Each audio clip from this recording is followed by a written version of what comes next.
9/2024 tanggal 20 Maret 2020. Ketua DPRK Aceh Besar Iskandar Ali mengambil sumpah dan melantik Mulyadi dari Partai Nanggro Aceh (PNA) sebagai pergantian antar waktu PAW anggota DPRK Aceh Besar sisa masa jabatan 2019-2024.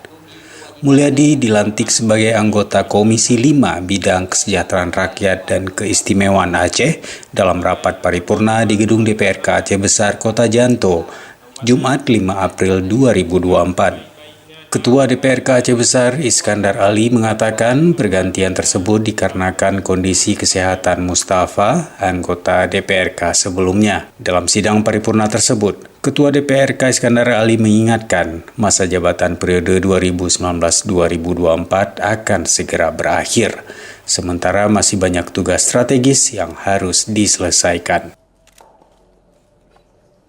Pengucapan sumpah tersebut, maka yang bersangkutan telah resmi memangku jabatan sebagai anggota DPRK Aceh Besar. Untuk itu, kami atas nama pimpinan dan seluruh anggota DPRK Aceh Besar mengucapkan selamat datang dan bertugas di lingkungan DPRK Aceh Besar.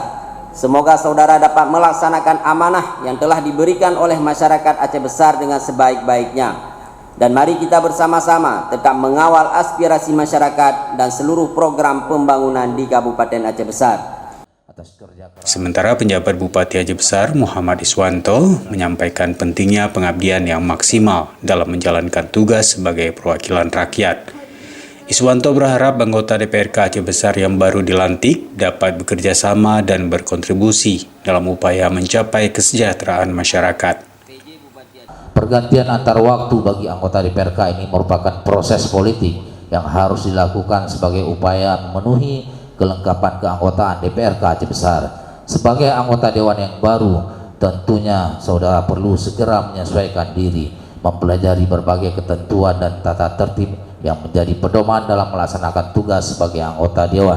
Ketua dan anggota DPRK Aceh Besar serta seluruh hadirin yang berhadir, sebagai daerah otonom, Kabupaten Aceh Besar memiliki pemerintahan daerah dan DPRK.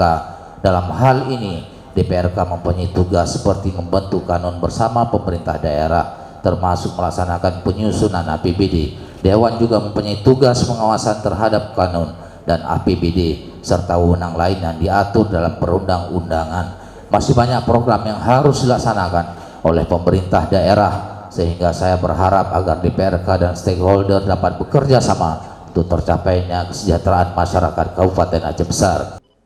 Pengambilan sumpah jabatan dan pelantikan ini turut dihadiri Dandim 0101 KBA, Kapolres Aceh Besar, Kajari Aceh Besar, Ketua MPU Aceh Besar, para staf ahli, asisten dan kepala OPD, serta camat lingkungan pemerintah Kabupaten Aceh Besar. Dari Aceh Besar, Tim Liputan Aceh TV melaporkan.